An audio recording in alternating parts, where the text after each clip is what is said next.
এর আগের পর্বে আমরা দেখেছিলাম হেভেনের সম্রাট ফিনিক্স ডিমনকে শাস্তি দিতে চায়, এজন্য তারা দুজন পালিয়ে যাচ্ছিল। এখন আমি এর পরের এপিসোড এক্সপ্লেইন করব। তো চলুন আজকের এপিসোড শুরু করা যাক। এপিসোডের শুরুতেই দেখি বাইয়ান তাদের সবার সঙ্গে লড়াই করে আর নিহুয়াংকে নিয়ে সেখানে থেকে পালিয়ে যায়। বরফের সেই লেকে যাওয়ার পরে সে নিহুয়াংকে বলে সে নিহুয়াংয়ের ডিমনিক অরা লুকিয়ে ফেলবে আর তাকে পৃথিবীতে পাঠিয়ে দেবে। সেখানে গিয়ে সে নিজের কাল্টিভেশন সম্পন্ন করতে পারে, আর ততদিন পর্যন্ত বাই তার জন্য এখানেই অপেক্ষা করবে। তখন নিহুয়াং কান্না করতে করতে তাকে বলে, আমার কোনো কাল্টিভেশন চাই না, আমি বাঁচতে হলে তোমার সঙ্গে বাঁচবো আর মরতে হলে তোমার সঙ্গে মরবো। তুমি কেন তোমার প্যালেস ছাড়তে পারছো না? আমরা কি পারি না দুজন একসঙ্গে বাঁচতে? এসব কিছু বলছিল আর কান্না করছিল।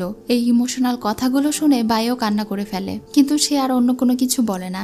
এই জন্য এবার নিহুয়াং বলে, ঠিক আছে, তুমি যখন চাও আমি তোমার থেকে দূরে চলে যাই, তাহলে আমি একাই যাচ্ছি। এটা বলে সে যখন যাচ্ছিল তখনই বাই তাকে অজ্ঞান করে দেয় আর তার উপরে এমন একটা স্পেল ব্যবহার করে যার কারণে পরবর্তীতে তাদের দুজনেরই পৃথিবীতে দেখা হবে। বাই মনে মনে বলছিল, 10,000 বছর ধরে এসব করতে করতে আমি টায়ার্ড হয়ে গিয়েছি, এখন আমি একটু নিজের মতো করে বাঁচতে চাই, তোমার সঙ্গে বাঁচতে চাই। যাই হোক, তার স্পেল ব্যবহার করার পরে সে আবারও হেভেনে ফিরে যায়। হিউয়ান দেখে তার পিছু করতে যায়। এদিকে বাই তার শিষ্যের হাতে কিছু একটা দেয় আর দ্রুত তাকে নিহুয়াং এর কাছে যেতে বলে আর তাকে নিয়ে পালিয়ে যেতে বলে। চিংহা তখন নিহুয়াংকে নিয়ে পালাতে যায়। নিহুয়াং যখন জানতে পারে সত্যি সত্যি সে আবারও তার প্যালেসে ফিরে গিয়েছে, তখন তার অনেক কষ্ট লাগে। তারা চলেই যাচ্ছিল, তখনই তারা ঢোলের আওয়াজ শুনতে পায় আর বুঝতে পারে যে বাই কোনো বিপদে আছে। এদিকে বাই গিয়ে সম্রাটের কাছে স্যারেন্ডার করে দেয়। সে সম্রাটকে বলে সে নিজের পাওয়ার দিয়ে নিহুয়াং এর ডিমনিক পাওয়ার সিল করে দিয়েছে, এখন সে একজন সাধারণ মানুষ, তাই যেন তারা নিহুয়াংকে মাফ করে দেয়। কিন্তু সম্রাট তাকে রুলস ব্রেক করার জন্য শাস্তি দিতে চায়। এজন্য তাকে 80টা বজ্র আঘাতের শাস্তি দেওয়া হয়। তাকে নিয়ে গিয়ে পোলে বেঁধে রাখা হয় আর তাকে শাস্তি দিতে শুরু করা হয়। ততক্ষণে সেখানে নিহুয়াং চলে এসেছিল, সে তাকে বাঁচাতে চাইছিল।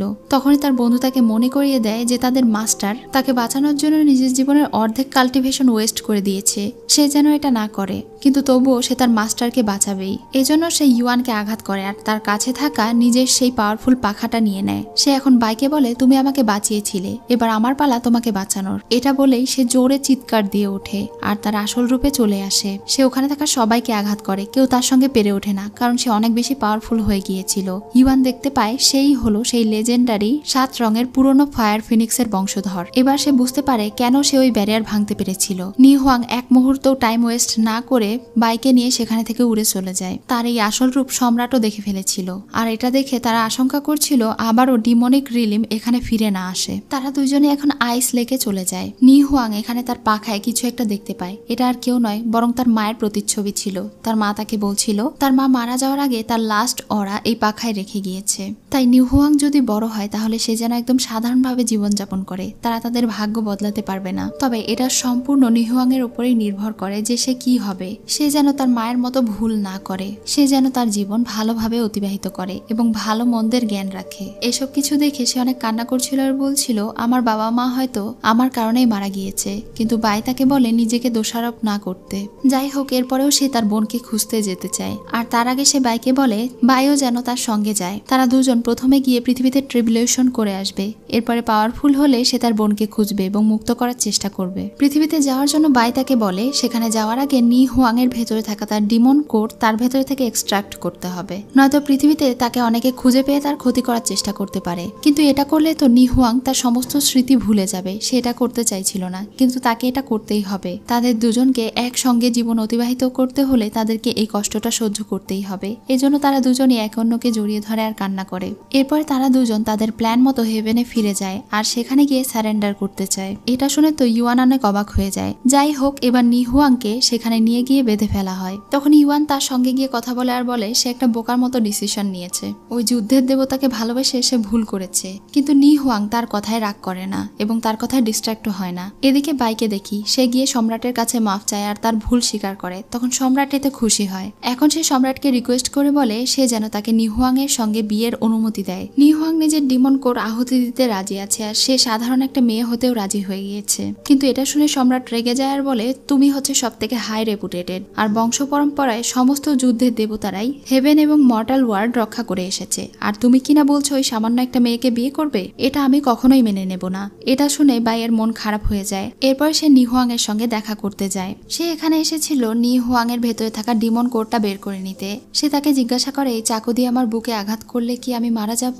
বাই তখন তাকে বলে, একটু আঘাত পাবে কিন্তু তোমার কিচ্ছু হবে না, আমি আছি। এটা বলে সে তার বুকে আঘাত করতে শুরু করে আর সেই ডিমন কোড বের করার প্রসেস শুরু করে দেয়। তখনই সেখানে একটা লোক এসে তাকে বলে, আপনি যেটা চেয়েছিলেন সেটা ম্যানেজ হয়ে গিয়েছে, ভয়েড কোর নিয়ে এসেছি। এটা দেখে নিহুয়াং মনে করে বাই তাকে ধোকা দিয়েছে আর সে আসলে তাকে পুরোপুরি ভ্যানিশ করে ফেলতে চায়। কিন্তু বাই তাকে বারবার বোঝানোর চেষ্টা করছিল এমনটা নয়, তার এই কাজ সম্পন্ন করতে দেরি হচ্ছে জন্য ইউয়ান তাকে সাহায্য করে। এবার নিহুয়াং প্রচন্ড রেগে যায়। সে তাদের উপরে আঘাত করে বসে আর তার ভেতরে থেকে ইন ইয়াং অরা বের হয়, যেটা খুবই পাওয়ারফুল ছিল। সে চাইলেই খুব সহজে আইস লেক মেল্ট করে ফেলতে পারবে। এজন্য তারা তাকে ধরার চেষ্টা করে, কিন্তু সে ওখানে থেকে পালিয়ে যায়। নিহুয়াং এর পাওয়ার সেন্স করে সে মিলেনিয়াম ডিগ্রি পাথরটা বের হয়ে আসে বরফ গলিয়ে। ইউয়ান সেখানে যায় আর লোভে পড়ে যায়। মনে মনে ভাবতে থাকে, এই মিলেনিয়াম ডিগ্রি যদি সে একবার অর্জন করতে পারে তাহলে সে 3টা পৃথিবীর মালিক হয়ে যেতে পারবে আর সবচেয়ে পাওয়ারফুল হয়ে যেতে পারবে।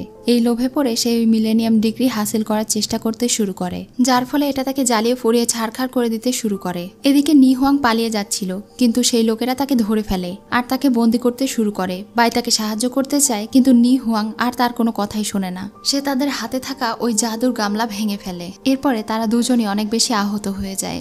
এখন বাই তার কাছে এসে কান্না করতে করতে বলে, আমি কখনোই এখানকার রুলস ভাঙতে পারিনি, তবে আমি তোমাকে মিথ্যে বলিনি, আমি আমার প্রমিস ভাঙিনি, আমি অবশ্যই আমার প্রমিস রক্ষা করব। এটা বলে সে নিহুয়াংকে একটা কিস করে। আসলে এর মাধ্যমে সে নিজের ডিমন কোড নিহুয়াং এর মধ্যে দিয়ে দিয়েছিল। এখন তারা দুইজনই পৃথিবীতে চলে যাবে। নিহুয়াং তাকে চিনতে না পারলেও সে নিহুয়াংকে চিনতে পারবে। এটা বলে সে কান্না করছিল। তখন নিহুয়াংও কান্না করে দেয় আর তারা দুজনই ধীরে ধীরে পৃথিবীতে চলে যায়। এদিকে সিনিয়র মাস্টারেরা আইস লেকে গিয়ে দেখতে পায় সেখানে ইউয়ানের শরীর একদম পুড়ে গিয়েছে। যেহেতু লোভে পড়ে এই আর্টিফ্যাক্ট সে অর্জন করার চেষ্টা করেছিল, যার কারণে সে ডিমনে পরিণত হয়েছে। এজন্য তারা সেই আর্টিফ্যাক্টের সাহায্যে তাকে আইস লেকের নিচে ডিমন রিলিমে সিল করে ফেলে। এরপরে সিনিয়র গিয়ে সেই আর্টিফ্যাক্ট তাদের মহলের মাঝখানে সুরক্ষিতভাবে পুঁতে ফেলে, কেউ যেন এখানে থেকে খুঁজে না পায় আর এটার কোনো ক্ষতি না হয়, এজন্য অনেকজনকে সেখানে পাহারায় রেখে দেয়। এদিকে ডিমনে পরিণত হওয়া জ্বলন্ত সেই ইউয়ানকে দেখি। সে যেহেতু ডিমন রিলিমে পৌঁছে গিয়েছিল, এজন্য ডিমন কিং তার সেই অরা সংগ্রহ করে নেয়। এরপরে সে তাকে একটা জাদুর সাহায্যে পুনরায় জন্ম দিতে শুরু করে আর তাকে বলতে থাকে, আমি হলাম তোমার মাস্টার, তোমাকে মনে রাখতে হবে এই ডিমন ক্ল্যানকে পুনরুদ্ধার করার জন্য তোমাকে আজ থেকে কাজ করে যেতে হবে, আর আমি হলাম তোমার মাস্টার। এটা বলে সে তার শরীর আবারও ঠিক করে দেয়। তখন ইউয়ান তাকে বলে, ঠিক আছে, আপনি বলুন এখন থেকে আমি আপনার জন্য কি কাজ করব। তখন ডিমন কিং বলে, শুধু আমার জন্য নয়, আমাদের রিলিমের সবার জন্য তোমাকে প্রতিশোধ নিতে হবে। আসলে ইউয়ান আগে সব স্মৃতি ভুলে গিয়েছিল, এজন্য সে এখন থেকে তার গ্র্যান্ড মাস্টারের জন্যই কাজ করবে। তাদের মিশন হবে ইমর্টাল ক্ল্যানকে ধ্বংস করা আর 3টা রিলিম জিতে নেওয়া। রাজা এখন তাকে নিজের গ্র্যান্ড প্রোটেক্টর ঘোষণা করে দেয়। ডিমন ক্ল্যানের সবাই এই নতুন লোকটাকে এত বড় একটা পদে দেওয়ার কারণে একটু বিরক্তই হয়। তাদের সবার মিশন ছিল সেই মিলেনিয়াম পাথরটাকে উদ্ধার করে ইমর্টাল ক্ল্যানের সঙ্গে প্রতিশোধ গ্রহণ করা এবং 3টা রিলিমের রাজা হওয়া। ডিমন রাজা এখানে তাদেরকে বলে তারা তাদের মিশনের অনেক কাছাকাছি চলে এসেছে, অনেক দিন থেকে তারা এই দিনের অপেক্ষা করেছিল, খুব দ্রুতই তারা এখানে থেকে মুক্ত হয়ে যাবে। সেখানে থাকা একজন রাজাকে জানায় সেই মিলেনিয়াম ডিগ্রি হেভেনের লোকের আইস লেক থেকে উঠিয়ে নিয়ে অন্য জায়গায় ট্রান্সফার করে দিয়েছে। এটা তাদের জন্য ছিল চরম সুযোগ, কারণ এখন একটা ফাটলের মাধ্যমে থেকে তারা বেরিয়ে আসতে পারবে। এজন্য রাজা এখন সমস্ত সৈনিকদেরকে নির্দেশ দেয় তারা যেন যুদ্ধের জন্য প্রস্তুত হয়, এখন তারা মুক্ত হয়ে যাবে। তখনই তার স্ত্রী এসে এটা করতে বারণ করে, আর তার স্ত্রী প্রেগনেন্ট ছিল, কিন্তু তিনি অনেক বেশি এক্সাইটেড ছিলেন আর বলছিলেন আমাদের ছেলে জন্মের পরে আমাদেরকে স্বাধীন দেখবে আর আমাদেরকে কষ্ট পেতে হবে না। এটা বলে সে যুদ্ধের এলান করে দেয়। এরপরেই শুরু হয় ডিমন ইমর্টাল যুদ্ধ।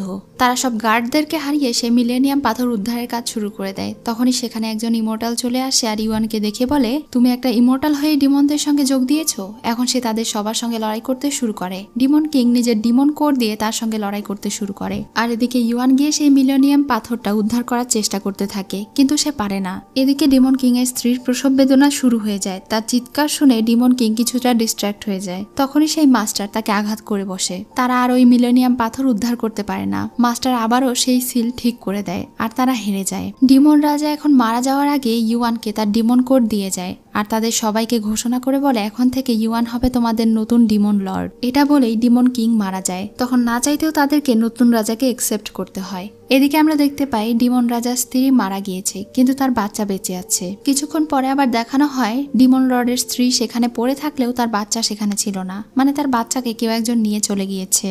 এখন প্রায় 12 বছর পরের সিন দেখানো হয়। এখানে আমরা একটা মেয়েকে দেখি, সে পাহাড় বেয়ে ওপরে ওঠে আর ওপরে থাকা বিশাল বড় একটা প্রাসাদে প্রবেশ করে। সেখানে একটা ছেলেকে দেখে সে জিজ্ঞাসা করে পাহাড় বেয়ে সবচেয়ে উপরে ওঠার রাস্তা কোনটা। ছেলেটা তার সঙ্গে কোনো কথা না বললে সে নিজের হাতে থাকা সেই শেকল দিয়ে তাকে আঘাত করতে যায়। তখন সেই ছেলেটা জেগে এসে তাকে বলে তুমি কি পাগল নাকি, আর বিনা অনুমতিতে এখানে কেন এসেছো। তখন সে বলে আমি আমার বাবাকে খুঁজতে এসেছি। আমার বাবা স্নোপিক পাহাড়ে বেশ কয়েকদিন থেকে যুদ্ধ করছে, তার জন্য আমার অনেক চিন্তা হচ্ছে, এজন্য আমি তার সঙ্গে দেখা করতে চাই। তুমি কি রাস্তা চেনো? তখন সে বলে আমার মাস্টারও তো সেখানে গিয়েছে একজনের সঙ্গে লড়াই করার জন্য।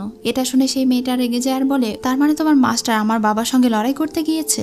এদিকে আমরা দেখতে পাই ওই মেয়েটির বাবা মাস্টারের সঙ্গে লড়াই করতে গিয়েছে, কারণ সে ওই মিলেনিয়াম পাথরটা হাসিল করতে চায় আর মাস্টারকে মারতে চায়। মাস্টার এখানে তাকে বোঝায় যে ওই মিলেনিয়াম পাথর 3টা পৃথিবীকে বাঁচানোর জন্য সেট করা আছে, ওটা হাসিল করেই বা সে কি করবে, কিন্তু তিনি তার কোনো কথাই শোনে না আর তারা দুজন লড়াই করতে শুরু করে। এদিকে সেই মেয়েটি তার বাবার জন্য অনেক বেশি চিন্তিত ছিল। সে ওই ছেলেটার সঙ্গে অনেকক্ষণ বসে কথা বলে, এরপর সে তার বাবার সঙ্গে দেখা করার জন্য বাহিরে বেরিয়ে যায়। সে ওই ছেলেটাকেও তার সঙ্গে যেতে বলে, কিন্তু ছেলেটিকে তার মাস্টার একদম বারণ করে দিয়েছিল যেন সে এই লাইন পার হয়ে বাহিরে না যায়। কিন্তু সে তার মনকে মানাতে পারে না, সে ওই মেয়েটির পিছু পিছু চলে যায়। মেয়েটি যখন পাহাড় বেয়ে উঠছিল তখনই সে পড়ে যেতে লাগে। তখন ছেলেটি অনেক কষ্ট করে তাকে উপরে ওঠায় আর তাকে বাঁচায়। তখন মেয়েটি কৌতূহলবশত তাকে জিজ্ঞাসা করে তুমি যে আমাকে স্পর্শ করলে তোমার হাতে ঠান্ডা লাগেনি? তখন ছেলেটি বলে কই না তো। তখন এই বিষয়টা তার অনেক বেশি স্ট্রেঞ্জ লাগে, এজন্য সে তাকে বরফের মদ পোকার কুকুন দেখায়। এটা দেখে তো ছেলেটা চিনতে পারে আর অনেক অবাক হয়ে যায়। সে বলে এটার ব্যাপারে আমি বই পড়েছি, এত মূল্যবান জিনিস তুমি কোথায় পেলে? তখন সে বলে এটা আমার বাবা আমাকে দিয়েছে আমাকে প্রোটেক্ট করার জন্য, এটার সাহায্যে আমি অনেক কিছু স্পর্শ করতে পারি। আসলে আমি কোনো কিছু স্পর্শ করলেই সেটা বরফ হয়ে যায়, এমনকি কোনো মানুষকে স্পর্শ করলেও সে অনেক ঠান্ডা হয়ে যায়। এজন্য আমি এটা ব্যবহার করি বিভিন্ন জিনিস স্পর্শ করার জন্য। কিন্তু তুমি অনেক আলাদা, তোমাকে স্পর্শ করার পরেও তোমার কিছুই হচ্ছে না। এটা বলে সে তাকে আবারও স্পর্শ করে আর দেখে সে একদম স্বাভাবিক। এজন্য মেয়েটি অনেক খুশি হয়ে যায় আর বলে যেহেতু তোমাকে এখন আমি টাচ করতে পারছি তাহলে এখন থেকে আমরা দুইজন ফ্রেন্ডস। আমার নাম হলো ফেং, আর তোমার নাম কি? তখন সে বলে তার নাম হলো মো জিয়াও। ফেং তাকে বলে এখন থেকে আমরা দুইজন বেস্ট ফ্রেন্ড, তার মানে আমরা দুজন সবসময় একে অন্যকে প্রোটেক্ট করবো আর সাহায্য করব। তাহলে তুমি এখন আমাকে মাউন্টেনেরও ওপরে উঠতে কিভাবে সাহায্য করবে? তখন জিয়াও তার তরল ব্যবহার করে তাকে নিয়ে উপরে উড়ে যায়। সেই পাহাড়ের উপরে উঠে তো তারা দুজনে অনেক খুশি হয়ে যায় আর তারা দুজন মিলে সিঁড়ি দিয়ে উপরে উঠতে থাকে। ফেং উপরে গিয়ে দেখতে পায় তার মাস্টার তার বাবার সঙ্গে লড়াই করছে, এজন্য সে নিজের হাতে থাকা শেকল দিয়ে তার বাবাকে ছাড়ানোর চেষ্টা করে, কিন্তু এর ফলে তার বাবা পাহাড় থেকে নিচে পড়ে যায়। এটা দেখে মাস্টারও হতভম্ব হয়ে যায়, কারণ তিনি তাকে মেরে ফেলতে চাননি। ফেং এখন রেগে তার মাস্টারকে আঘাত করতে গেলে মো জিয়াও তার মাস্টারকে প্রোটেক্ট করে, যার ফলে ফেং পাহাড়ের নিচে পড়ে যাচ্ছিল, কিন্তু মো জিয়াও তাকে বলে তার হাত ধরতে, সে তাকে বাঁচাতে চায়। ফেং তখন প্রচন্ড রেগে তাকে বলে তোমরা আমার বাবাকে মেরেছো, আমি প্রতিশোধ নিতে অবশ্যই ফিরে আসবো। এটা বলে সে নিচে পড়ে যায়। তার বন্ধুকে নিচে পড়ে যেতে দেখে মো জিয়াও ডিমনিক পাওয়ারে আকৃষ্ট হয়ে যায়। সে প্রচন্ড রেগে যায় আর তার মধ্যে থেকে ডিমনিক পাওয়ার বের হতে শুরু করে। এটার ফলে মিলেনিয়াম পাথরেও একটা পরিবর্তন আসে আর তার মাস্টার তাকে এই অবস্থায় দেখে অনেক ভয় পেয়ে যায়। এখানে আজকের এপিসোড শেষ হয়ে যায়। সো ভিউয়ার্স, আজকের এপিসোড তোমাদের কেমন লাগলো অবশ্যই কমেন্টে জানিও, আর নেক্সট এপিসোড আসা পর্যন্ত সবাই ভালো থেকো।